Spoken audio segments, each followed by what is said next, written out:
Hola a todos, mi nombre es Guillermo Morán, estudiante de cuarto año de la Facultad de Ciencias Jurídicas de la Universidad de Sonsonate. Bajo la tutela del máster Lemos Escalante, quiero abordar desde un punto de vista sociológico-jurídico los efectos de las catástrofes naturales o eventos cruciales que implican un quiebre en el cauce democrático en los Estados de Derecho, a partir de la doctrina del shock y del efecto Lucifer. Primero trataremos la doctrina del shock, la cual fue instituida por el ganador del Premio Nobel Milton Friedman y la Escuela de Economía de Chicago de los Estados Unidos, y dicta que los gobiernos deben aprovecharse de eventos que generen caos o desestabilización social para poder mutar los estados de derecho, socavando las instituciones de control, así como los límites a su poder en detrimento de los derechos de las mayorías. Estos momentos coyunturales pueden deberse a eventos naturales, pero también pueden ser provocados por guerras o por insurrecciones civiles. Ante el desconcierto y el funcionamiento anómalo de las instituciones, los gobiernos pueden establecer reformas económicas o estructurales que serían imposibles de implementar en tiempos de paz y sosiego, pero que ante el temor ocasionado por la crisis se justifican, aunque los efectos de tales decisiones se perpetúen o padezcan durante muchos años aún pasada la crisis, pues su objetivo es lograr cambios permanentes en las formas de gobierno, así como vaciar los estados por medio del endeudamiento o enajenación del erario público. Pero, ¿qué tan necesarias son estas medidas? ¿Por qué son implementadas durante una crisis? La razón tiene que ver con las élites político-económicas de cada sociedad, las cuales usan este tipo de manejos para acceder al poder, perpetuarse en el mismo, perseguir o desacreditar a sus adversarios políticos, o bien para enriquecerse impunemente a costa del erario público. Para el desarrollo de la doctrina del shock, son necesarios diferentes tipos de elementos. A continuación, te mencionaremos algunos de los más importantes. El primer elemento es crear una idea en la población de necesidad urgente, que requiere ser abordada en forma agresiva para evitar males mayores.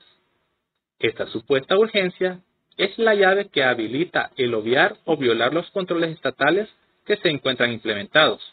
Recordemos que el sistema de frenos y contrapesos está diseñado para evitar el abuso o la usurpación de funciones entre órganos, pero como contrapartida, el sistema reacciona lento y burocráticamente ante las crisis. Por medio de esta idea de necesidad, se puede obviar el cumplimiento de normativa nacional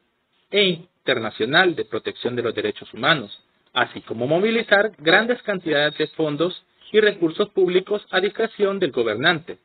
y con mínimos o inexistentes controles que permitan fiscalizar su correcta utilización. Para ello, es necesario desmantelar el sistema de control, y esto tiene que ver con el segundo elemento, que es hacer creer a la población que la necesidad que antes mencionábamos debe ser mitigada o resuelta lo más pronto posible, sin importar el costo o recursos que deban emplearse. Así se generará poca oposición ante las medidas y cualquier voz disente será acallada apelando tanto al inminente desastre como a la promesa del restablecimiento del orden institucional una vez pasada la emergencia o crisis.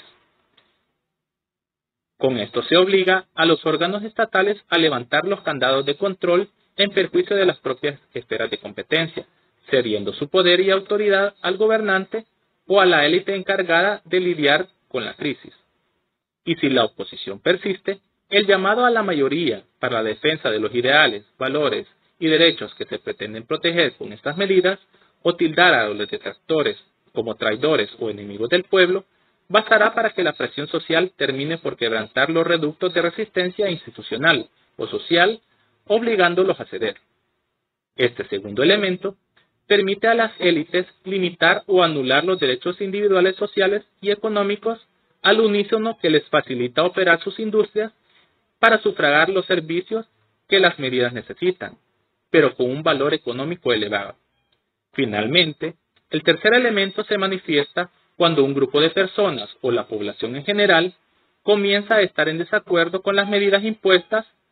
sea porque aquellas son desproporcionales, sean prolongado demasiado en el tiempo o han afectado sustancialmente la esfera de libertades y derechos de los ciudadanos. Pero esta oposición es aplastada y censurada desde las fuerzas del Estado a fin que los cambios impuestos durante la crisis se vuelvan permanentes. Para que un Estado democrático de derecho se transforme en un Estado totalitario y represor, se necesita de un segundo fenómeno social que se evidencia por medio del llamado efecto Lucifer.